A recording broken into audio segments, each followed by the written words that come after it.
शहबाज हुकूमत ने 8 माह में कितने अरब कर्जा लिया, होश उड़ा देने वाली खबर आ गई। मुल्क की इकोनॉमी का ग्राफ मजीद नीचे गिर चुका है। हुकूमत की जानिब से बड़े दावे किए जा रहे हैं कि मुल्क की मुआशी हालात जल्द ठीक हो जाएंगे। हुकूमत ने कर्जों के अंबार लगा दिए हैं, जिसकी वजह से मुल्क बेहतरी की बजाय मजीद मुआशी मुश्किलात में घिर गया है। हुकूमत को कर्जा देने वाले ममालिक भी अब अपने हाथ वापस खींचना शुरू हो गए हैं। IMF भी अपनी शराइत मनवाने के लिए डटा हुआ है। हुकूमती कर्जों की बात की जाए तो हुकूमत 8 माह में 2260 अरब का कर्ज ले चुकी है। स्टेट बैंक की जानिब से जारी करदा आदादो शुमार के मुताबिक वफाकी हुकूमत ने जुलाई 2022 से मार्च 2023 के अरसे में बैंकों से 2260 अरब रुपए कर्ज ले लिया है।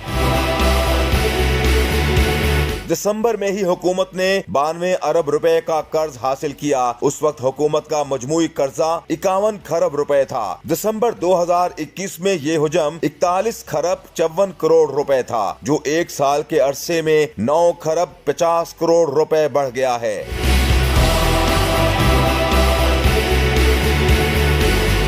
स्टेट बैंक की जारी रिपोर्ट के मुताबिक साल 2021 के मुकाबले में साल 2022 में हुकूमती कर्जों के मजमूई हुजम में 9 खरब रुपए का इजाफा रिकॉर्ड किया गया है, जबकि जेट स्पोर्ट के लिए गए हुकूमती कर्जों का हुजम 2000 अरब से भी तजावुज कर गया है। रवा माली साल के 8 महीनों में मुख्तलिफ कंपनियों की जानिब से सिर्फ 248 अरब रुपए का कर्ज लिया गया है।